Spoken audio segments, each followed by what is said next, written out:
नमस्ते सबैजनालाई नेप्सेको cycle update भिडियोमा स्वागत छ। नेप्सेको अपडेट लिएर आज हामी फेरि आइसकेका छौँ। आज 21 मे 2026 नेप्से क्लोज भएको डे पोइन्ट चाहिँ 2742 मा क्लोज भएको छ भने -12 ले चाहिँ आज खसेको छ है। नेप्से चाहिँ हिजोको दिनमा चाहिँ अब माथि भएको थियो 2754 थियो, अहिले चाहिँ 2742 मा आएको छ। हिजोको राइज अनुसार चाहिँ अब लागेको थियो कि अब ठिक छ, अब राइज आउनेवाला छ भनेर धेरै जस्तोलाई लाग्यो होला, तर हामी चाहिँ एक्सपेक्ट गरिरहेको थियौँ कि यहाँबाट पनि अलिकति फल चाहिँ आउँछ है। नेप्सेमा एक बढ्यो, तर बढ्ने बित्तिकै एकैचोटि बढाइ चाहिँ हुँदैन, केही न केही फल चाहिँ आउँछ। फेरि पनि जोनमा चाहिँ आउँछ, किनभने यहाँ एकचोटि हेर्नुहोस् क्यान्डल तपाईँको यो अर्डर ब्लक भयो, फेयर भ्यालु ग्याप भयो है, त्यो अनुसारले आउँछ। यता ठ्याक्कै राम्रोवाला अर्डर ब्लक चाहिँ भन्दिनँ म, किनभने यता टच भएको छ, यो भ्याल्यु चाहिँ छैन, तर जुन एउटा डिमान्ड जोन छ त्यतातिर चाहिँ आउँछ जस्तो लाग्छ। र राम्रै अर्डर ब्लक हेर्ने भने चाहिँ यो छ तपाईँको 2718 देखि 2703 मा चाहिँ अर्डर ब्लक छ।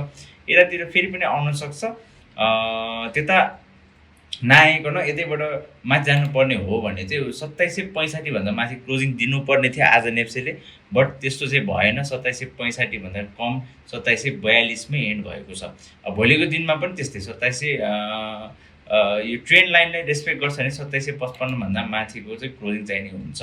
र विकली क्लोजिङ कस्तो हुन्छ त्यो अर्को विकको लागि चाहिँ डिसाइड हुन्छ। भोलि अब लास्ट डे भयो फ्राइडे, त्यो अनुसार के हुन्छ भोलि चाहिँ हेर्नुपर्ने हुन्छ है त।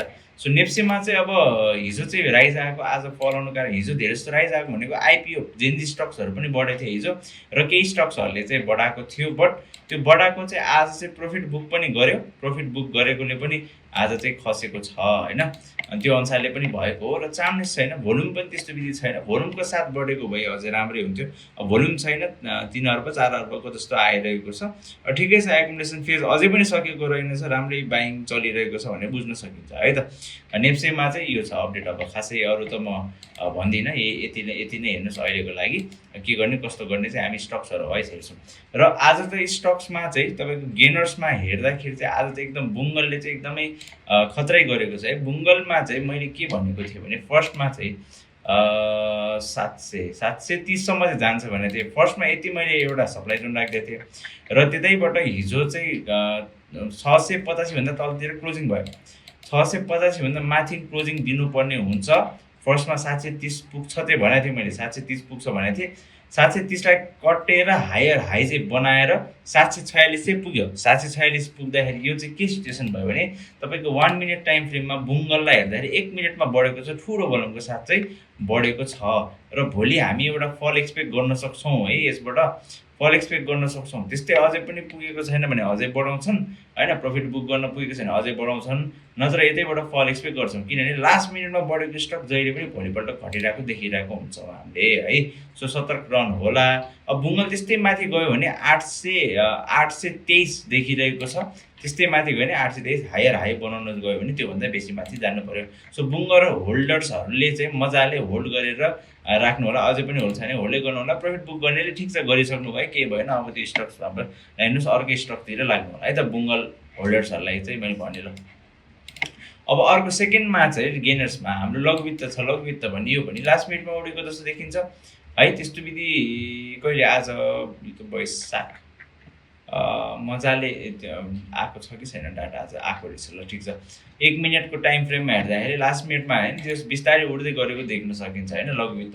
अब यो स्वाभिमान लघुवित्त भनेको यसो हेर्दाखेरि किन्ने ठाउँमै थियो, यो मजाले तलतिर बसिरहेको थियो, तलतिर बसिरहेको आज बढेको छ। अझै पनि यो एक्चुअली अझै फल आउन सक्छ, त्यो बेलामा तपाईँले पनि लगानी गर्न सक्नुहुन्छ लघुवित्तहरूमा है त। टाइम चाहिँ लाग्छ तर बढ्छ लघुवित्त भनेको कुरा है। अर्को आयो बोटलर्स नेपाल। र बोटलर्स नेपाल त म के भनौँ, त्यो अनुसारले एउटा बढेको चाहिँ अब कति भन्नु 3% मात्रै छ। 3%ले बढे पनि त्यो गेनर्समा आउन सफल भयो बोटलर्स नेपालले। मैले यसको बारेमा चाहिँ खासै भनिनँ है त। जो लगानी गर्नुभएको छ होल्डिङ गरिराख्नु होला, राम्रो देखिन्छ होल्डिङ गर्नलाई चाहिँ लङ टर्मको लागि। अर्को पनि लघुवित्त बढेको छ। लघुवित्त महिला लघुवित्त चाहिँ बढ्न थालेको छ, तर यो यही सप्लाई खान्छ 1846 मै, त्यताबाट माथि जानुपर्ने हुन्छ है त। सो हेर्नु होला, भएकोले होल्ड गर्नु होला। एकचोटि म माइक्रो फाइनेन्स इन्डेक्स चाहिँ एकचोटि हेरेर हेर्छु है के रहेछ भनेर। माइक्रो फाइनेन्स इन्डेक्समा के भएछ, धेरैवटा मैले देखेँ। माइक्रो फाइनेन्स इन्डेक्समा त्यस्तो चार्नेस छैन, तर हेर्दा चाहिँ 22 जोनमै छ है। 22 जोनमै हो माइक्रो फाइनेन्स इन्डेक्स। तपाईँको एकदम अब माइक्रो फाइनेन्सहरू एग्रिमेन्ट गरेर राख्नु होला, होल्डिङ गरेर राख्नु होला होइन। पछि इन्डेक्ससँगै बढ्दाखेरि चाहिँ अरू ऊ पनि बढ्छ, स्टक्सहरू पनि बढ्छ है त। अब लघुवित्त भयो हाम्रो अब डेभलपमेन्ट ब्याङ्कमा हाम्रो यो अपरेटर लागेको स्टक पनि हो, त्यो भएर पनि यो चाहिँ साइडवेज खेल्छ बढ्छ, साइडवेज खेल्दा बढ्छ। अहिले साइडवेज खेल्दैछ, बिस्तारै बढ्दैछ भने बुझ्नु होला। सिओआरबिआर होल्डर्सहरूले होल्ड गरेर बस्नु होला। अर्को आयो एमएसएचएल मिड सोलर हाइड्रो पावर, यो पनि हेर्दा बढेको देखिए पनि त्यस्तो विधि चाम्ने अझै पनि आएको छैन। यसमा अझै चामाउनु बाँकी छ, एग्रिमेन्ट गरेर राखेको छ, भोलुम खासै विधि छैन। जस यता तल छोएर माथि गइरहेछ मिन्स अझै पनि यो माथि जानु बाँकी छ। सो यसलाई पनि बाइकको लागि चाहिँ हेर्न सक्नुहुन्छ, हेर्दै गर्नु होला। एकेजेसियलमा डिस्ट्रिब्युसन चलिरहेको छ, एकेजेसियलमा डिस्ट्रिब्युसन चलिरहेको देख्न सकिन्छ। अझै पनि चलि नै रहेको छ, त्यस्तो विधि छैन। अलिअलि एकुमुलेसन गर्दै डिस्ट्रिब्युसन गर्दै है, किन्दै बेच्दै भएको साइडवेज पनि गएर आयो। त्यस्तो बल्कमा माथि पनि गएको छैन, तल पनि गएको छैन। एकेजेसियल होल्डर्सहरूले होल्ड गर्न सक्नुहुन्छ। नयाँ बायर्सलाई म अहिले रेकमेन्ड गर्दिनँ एकेजेसियलमा, यसमा रिस्क हुन्छ भनेर है। एनर्जी नन लाइफ इन्सुरेन्स पनि माथि चाहिँ आयो, त्यस्तो विधि चाम्ने छैन। यसलाई पनि लङ टर्म इन्भेस्टमेन्टको लागि किनेर राख्न सक्नुहुन्छ। एनएलजी पनि है मजाले राख्न सक्नुहुन्छ। अब इन्ट्रेस्टिङ एउटा स्टक बन्दीपुर छ। मैले बन्दीपुर चाहिँ आजको दिनमा माथि यस्तै माराबुजु क्यान्डल बन्यो भने ब्रेकअवे ग्याप भएर माथि जान्छ भनेको थिएँ।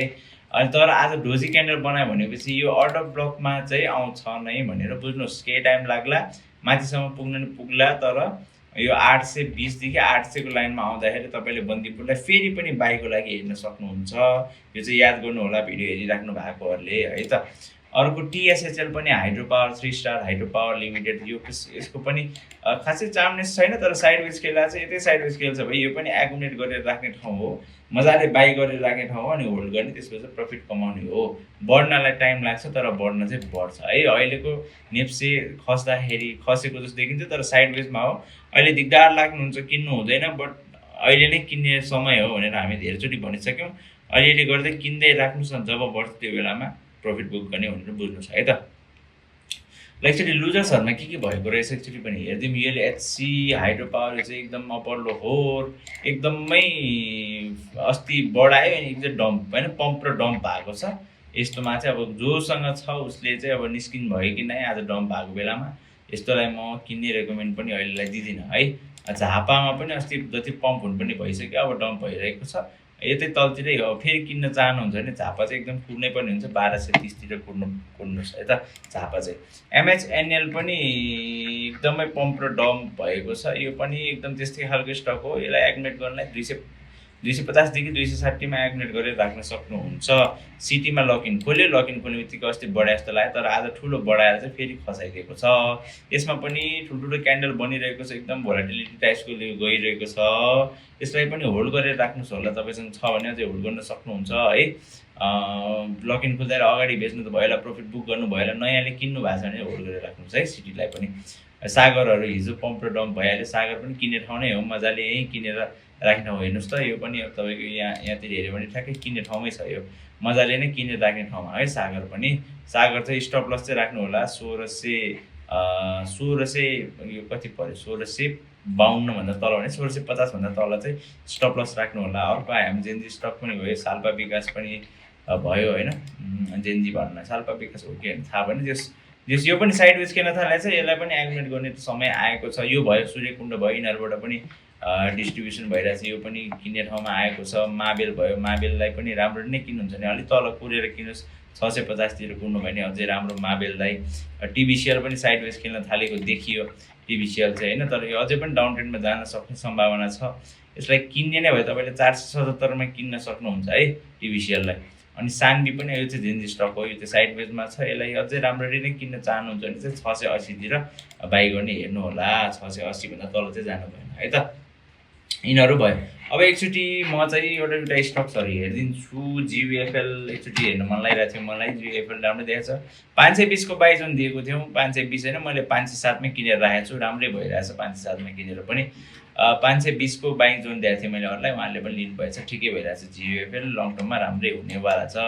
जियुएफएल ठिक छ। अप्पर तामाकोसी ठिक छ, अप्पर तामाकोसी पनि एकदम राम्रो देखेको छ। 195 to 200 वाला त्यसमा राखेको थिएँ मैले होइन 22 जुन राखेको थिएँ त्यो पनि राम्रै भइरहेको छ है त। सो यस्तै तपाईँलाई पनि वाच लिस्ट चाहिन्छ, राम्रो 22 जुनमा बाई गर्न चाहनुहुन्छ, सेल गर्न चाहनुहुन्छ भने हाम्रो ग्रुपमा आउन सक्नुहुन्छ। ग्रुपको नम्बर डिस्क्रिप्सनमा जहिले पनि राख्छौँ होइन, नत्र टिकटक लाइभमा जोडिन सक्नुहुन्छ, त्यहाँ झन् लाइभ कुरा गरेर तपाईँले चाहिँ हामीलाई कन्ट्याक्ट गर्न सक्नुहुन्छ है त, त्यो गर्नु होला।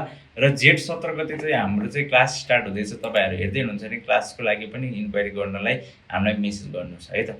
सो यति नै अहिलेलाई चाहिँ म नेप्से अपडेट आजलाई यति नै गर्छु। तपाईँलाई केही यस्तो क्वेसन्सहरू इन्क्वायरीहरू छ भने चाहिँ हामीलाई मेसेज गर्न सक्नुहुन्छ है। मैले भनिदिइहालेँ नेप्से एकचोटि यहाँ आउन सक्छ भनेर मैले भनिदिइसकेको छु, तयार रहनु होला। त्यस्तो यहाँ आएन भने यो फोरेर जानुपर्ने हुन्छ। भोलि 2755 भन्दा माथिको क्लोजिङ चाहिन्छ। यति क्लोजिङ भइसकेपछि तपाईँले विकलीमा राम्रै क्यान्डल बनेको देख्न सक्नुहुन्छ। अब भोलिको क्यान्डल चाहिँ 2755 भन्दा माथि भयो भने यहाँ राम्रै क्यान्डल बनेर चाहिँ एन्ड हुन्छ। So let's hope for that है त। अहिलेको लागि भिडियो यति नै गरौँ। अरू केही त्यस्तो इन्क्वायरी छ भने हामीलाई मिस गर्नु होला है त। हस्, थ्याङ्क यू।